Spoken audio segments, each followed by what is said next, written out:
ఎక్కడున్నావు మనం? నేను ఆన్లైన్ రీసెర్చ్ సెంటర్లో ఉన్నానమ్మా. మన కంపెనీ బిజినెస్ కి ఆన్లైన్ లో అవకాశాల గురించి స్టడీ చేస్తున్నాను. I'm proud of you my son. నువ్వు వెంటనే ఇక్కడికి రావాలి. ఎందుకమ్మా? You have a surprise. వెంటనే బయలుదేరు. ఓకే, బాయ్ అమ్మా. బాయ్ మను. మను, ట్రీట్ కావాలి. నీకు కాకపోతే ఇంకెవరికి ఇస్తాను ట్రీట్. కమాన్.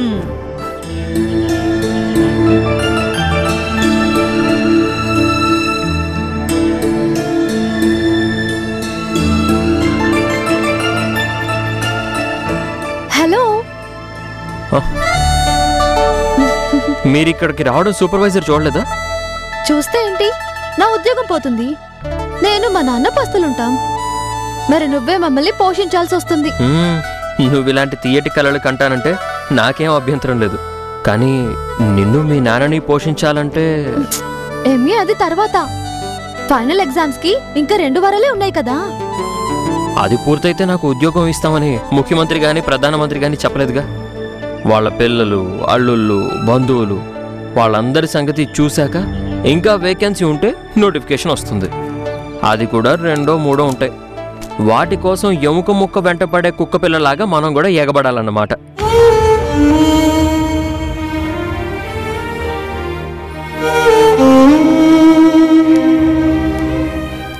ఏమైంది అంజనా? ఏం లేదు. అంజనా, నిన్ను బాధ పెట్టాలని కాదు నేను. అది కాదు,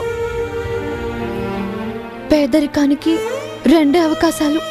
పస్తులుండటం, సంబంధం లేకుండా అవమానించబడటం. నాకేదో జరిగినట్టు అనిపిస్తోంది. నిన్న ఎండి మేడం వచ్చారు. అయితే నన్ను కొట్టారు. కొట్టారా? ఎందుకు?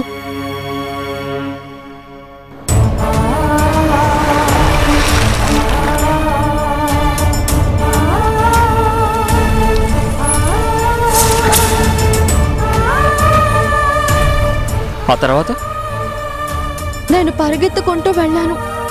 ఆ అమ్మాయి రాజీవ్ సార్ కూతురంట. ఆ సమయంలో ఎండి మేడం వచ్చారు.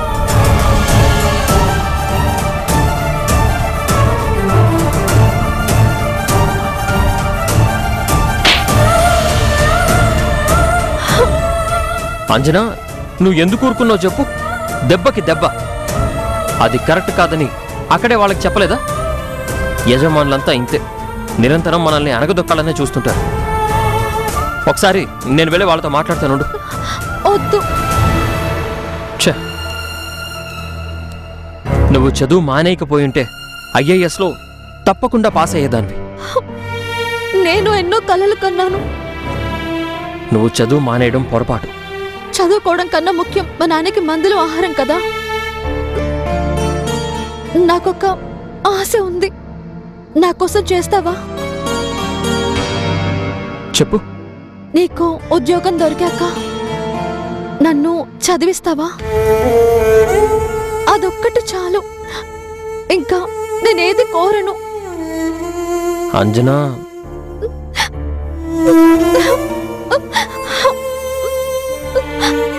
తోటి వాళ్ళు కాలేజీకి వెళ్తూ నవ్వుతారు, పలకరిస్తారు. వాళ్ళు పాస్ అయి వెళ్తుంటే నా మనసులో ఆవేదన రగులుతూ ఉంటుంది. అంజనా, నా చదువు పూర్తయ్యాక నిన్ను నేను చదివిస్తాను. నేనది ఛాలెంజ్గా తీసుకుంటాను.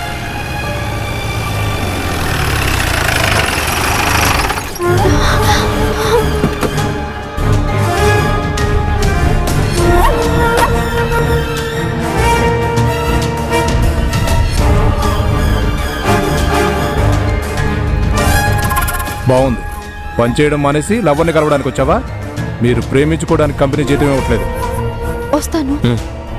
ఆగో, ఇదేం బాలేదు. కంపెనీ ఉప్పు తింటూ కంపెనీనే మోసం చేయాలని చూస్తున్నావా? ఇంకోసారి ఇలా చేయను. చేసుకో. ఫుల్ టైం ప్రేమించుకునే అవకాశం ఇస్తాను. మేడం నీ మీద కన్నేసి ఉంచమన్నారు. ఇది నేను రిపోర్ట్ చేస్తాను. నీ ఉద్యోగం పోతుంది. ఇలా చేయకపోతే నేను సూపర్వైజర్నే కాదు.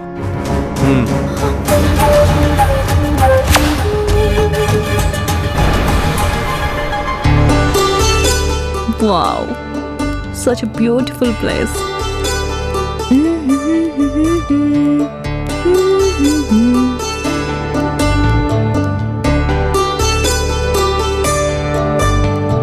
Wow.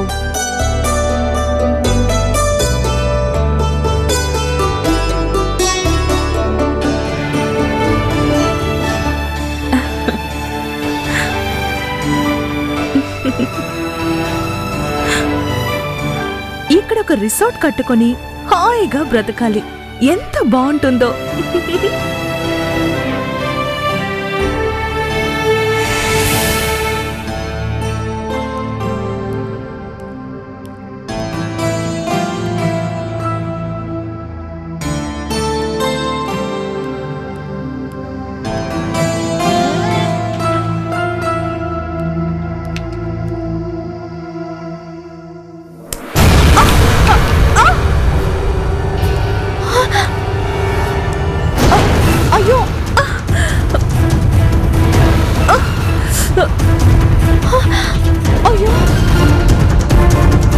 అయ్యయ్యో,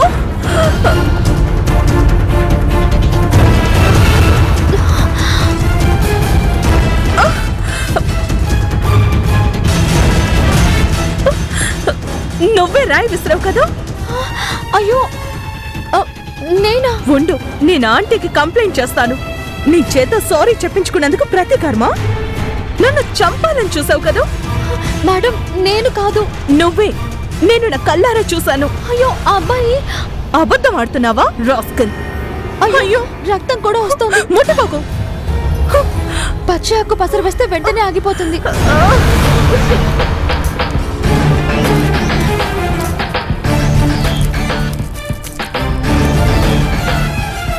నీ పసరు వైద్యం నాకు అక్కర్లేదు. నా రక్తానికి బదులుగా నీ రక్తమే. అది నేను కళ్ళారా చూడకుండా ఊరుకోను.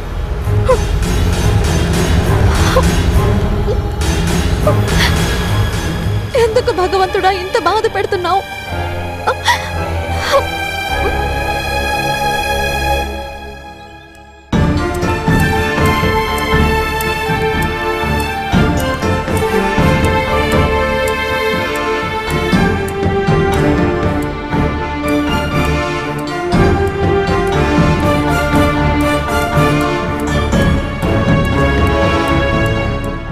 వచ్చే ఫైనాన్షియల్ ఇయర్కి టీ ఎక్స్పోర్టింగ్ 50% పెంచాలి. మనో ఛార్జ్ తీసుకుంటే అది జరుగుతుంది. ఎంప్లాయీస్కి పంచింగ్ సిస్టమ్ పెట్టాలనుకుంటున్నాను. వాళ్ళకు అందులో వ్యతిరేకత ఏమీ ఉండదు. పోతే లైట్స్ మెయింటెనెన్స్ చూసి చాలా రోజులైంది. సరిచేద్దాం. ఓకే రాజీవ్, రేపటి సెలబ్రేషన్ ఎండీగా నేను ఛార్జ్ తీసుకొని 1 సంవత్సరం. ఇది అవసరం అంటారా? అందరూ కావాలంటున్నప్పుడు మనం ఎందుకు వద్దని అనుకోవాలి? ఒకే 1 సంవత్సరంలో మీరు కంపెనీలో తీసుకొచ్చిన గ్రోత్, అందుకు అభినందన సభ.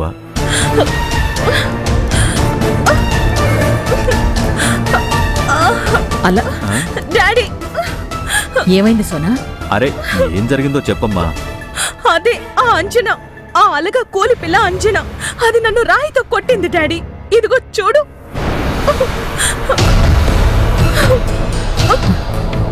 అదే గాయమైందే. అవునంటీ, దాన్ని వదలకూడదు.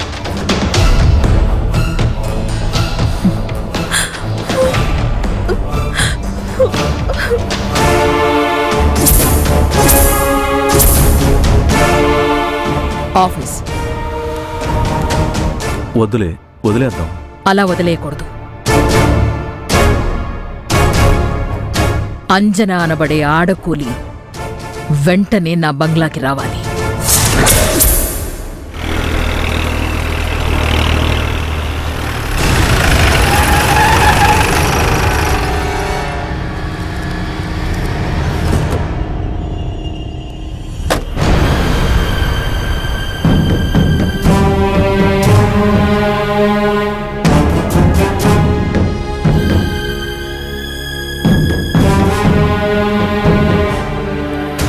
అంజనా కిందికి దిగు. ఎందుకు? ఈమె సంగతి ఈరోజు తేలిపోతుంది. నీకు రేపటి నుంచి వేరే మనిషిని ఇస్తాను. ఏమైంది? నిన్ను వెంటనే ఎండి గారి దగ్గర తీసుకురామన్నారు.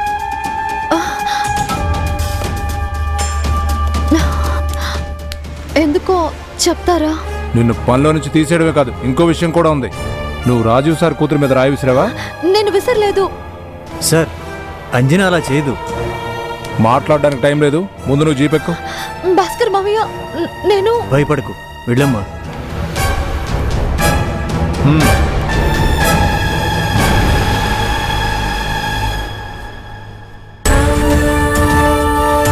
వెళ్ళు.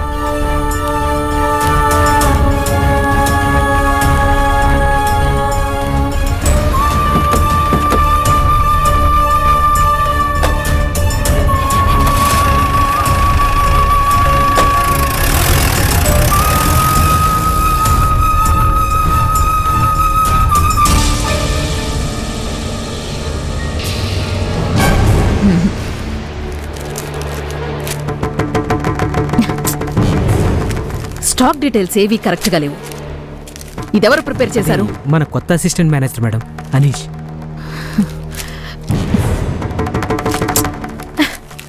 అసలు ఎవరయ్యా నీకు పని నేర్పించింది? Sorry madam. సారీ. ఆంటీ, మందు రాసుకున్నావా? మేడం, అంజనాని తీసుకొచ్చాను. రమ్మను. సరే మేడం.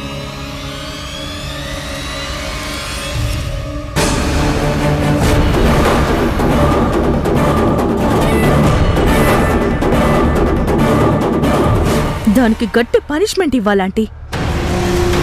ఇంకెప్పుడు అది ఇలా చేయకూడదు.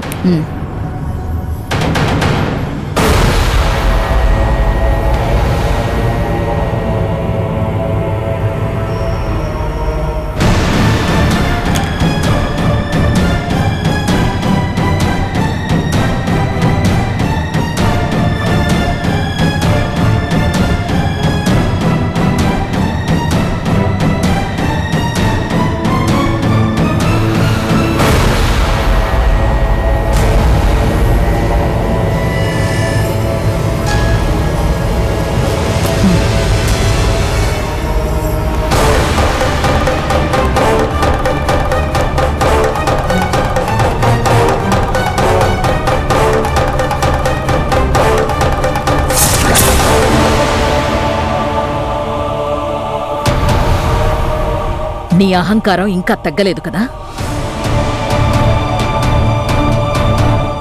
తనెవరో తెలుసా నీకు? నాకు కూతురులాంటిది.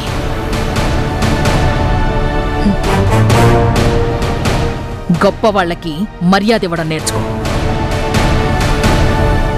నీకెంత ధైర్యం ఉంటే రాయి విసురుతావు? నేను విసరలేదు మేడం. చూసారా అబద్ధం చెప్తుంది? వీళ్ళంతా ఇంతే ఆంటీ, నోరు తెరిస్తే అబద్ధం.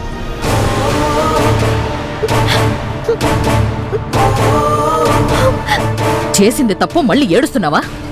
నన్ను చంపడమే దీని ఉద్దేశం.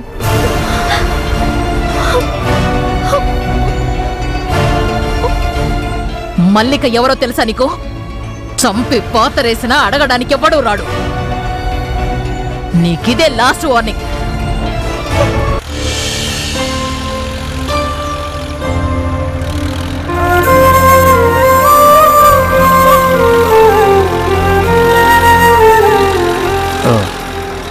ఎందుకో దిగులుగా ఉన్నావు? మేడం ఏమన్నారు? చంపుతానని చెప్పారు. చంపి పాతరేసినా అడగడానికి ఎవరూ రాడని చెప్పారు. అది నిజమేగా.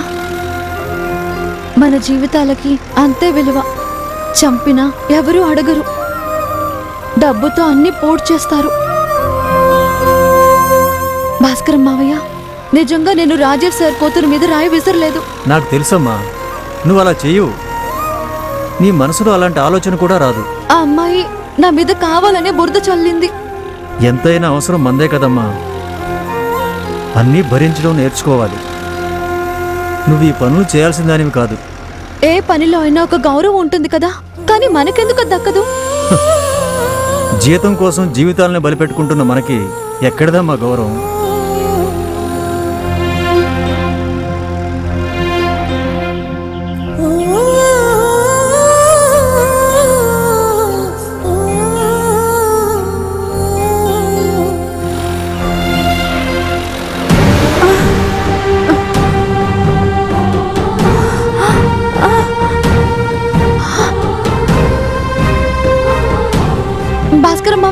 బండాపు.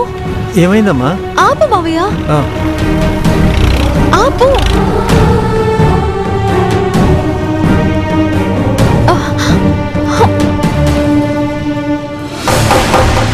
అక్క, అక్క, అందరూ రండి. అక్క, ఏమైంది?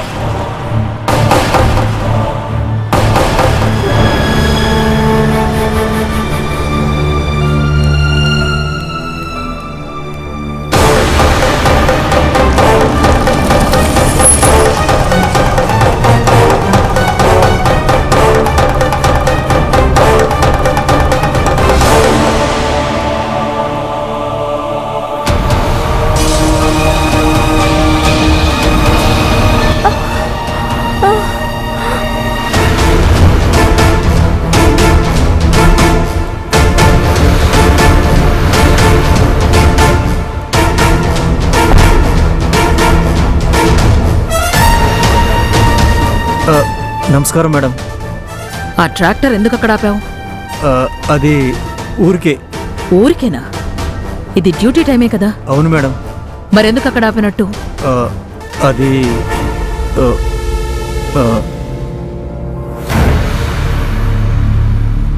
ఇప్పుడు కొంచెం పర్లేదా? హాస్పిటల్కి వెళ్దామా? ఉన్నట్టుండి ఏమైంది?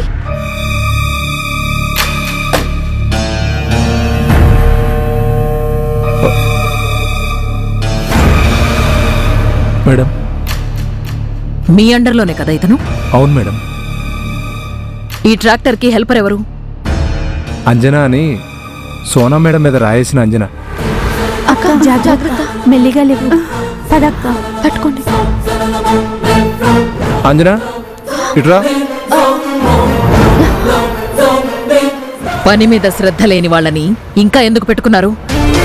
నేను యాక్షన్ తీసుకుంటాను మేడం.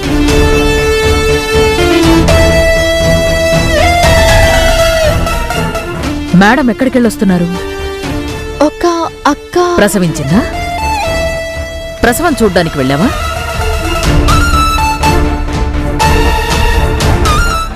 నీ పేరేమన్నావు?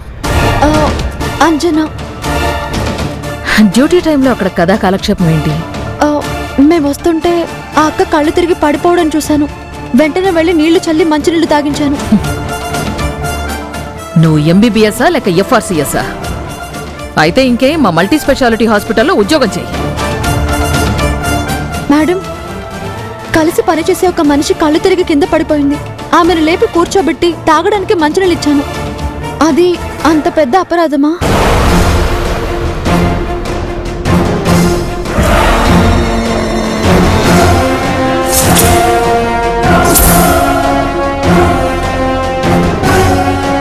ఇది ఎంబీబీఎస్ కాదు, ఎల్ఎల్బి, లాయర్. డ్యూటీ టైంలో పని చేయకపోవడం కాక ఎండీతోనే తర్కం చేస్తోంది. నిన్ను కంపెనీ నుంచి సస్పెండ్ చేస్తున్నాను.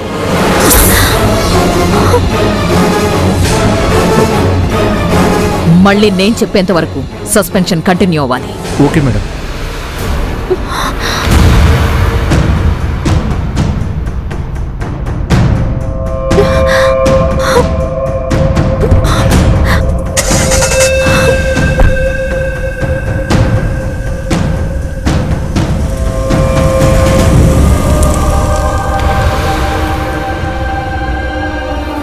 నిన్ను నేను గమనిస్తూనే ఉంటా. సస్పెన్షన్ వెనక్కి తీసుకునే సమస్య లేదు.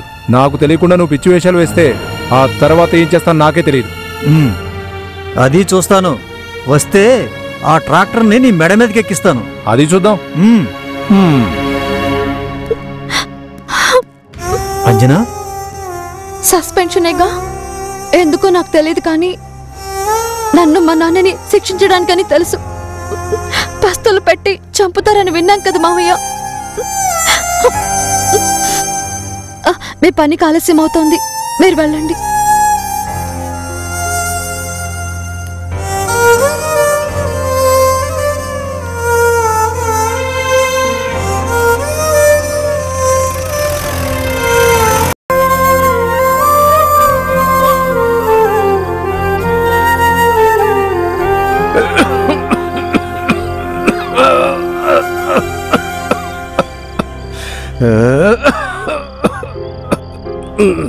నాన్న, మధ్యాహ్నం నువ్వు మందులు వేసుకోలేదు కదూ? వేసుకున్నాను. 2 రోజుల నుంచి దగ్గు ఎక్కువైంది. మనం డాక్టర్ దగ్గరికి వెళ్ళాలి. దానివల్ల ఏమీ ఉపయోగం ఉంటుందని అనిపించడం లేదమ్మా. అలా అనద్దు నాన్న. అంజనా, ఇవాళ నువ్వు తోటలో సంగతులు ఏమీ చెప్పలేదే. ఇవాళ ప్రత్యేకంగా ఏమీ లేవు నాన్న. మల్లికా మేడం రాలేదా? వచ్చారు. నువ్వు జాగ్రత్తగా ఉండాలి. కోపం ఎక్కువ. కోపమే కాదు, సంపన్నులు కదా, ఏమైనా చేస్తారు. ఏ కారణం లేకపోయినా కొడతారు, తలుచుకుంటే చంపుతారు. కొడతారా? ఏమంటున్నావు తల్లి నువ్వు? ఏం లేదు నాన్న, ఉండు నీ కంబలి పెడతాను.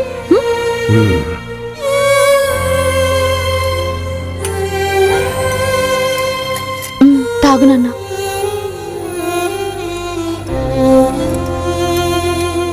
ఇవాళ మీ కాలేజీ నుండి 2 లెక్చరర్లు వచ్చారు. నీ చదువు సాగించాలని, అందుకు కావలసిన డబ్బు ఇస్తామని చెప్పారు. నా ఆరోగ్యం కోసం నీ చదువు పాడవకూడదు. అదేం వద్దు నాన్న. చదువుకోవడానికి డబ్బు వాళ్ళు ఇస్తారు, దాంతో తీరవు కదా మన అవసరాలు. అనవసరంగా వాళ్ళని ఎందుకు ఇబ్బంది పెట్టడం? ఎప్పుడు దేవుడు మన దగ్గర నుంచి తప్పించుకోగలడా చెప్పు? ఏదో ఒకరోజు మన ముందుకు వస్తాడు, అప్పుడు అడుగుదాం.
ఈరోజు కార్యక్రమం మీ మీద రాయి విసిన ఆంజనకు సత్కారం.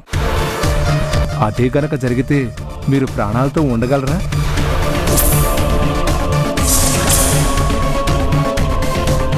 నేను ప్రాణాలతోనే ఉంటాను, దాన్ని చంపను. Natural death.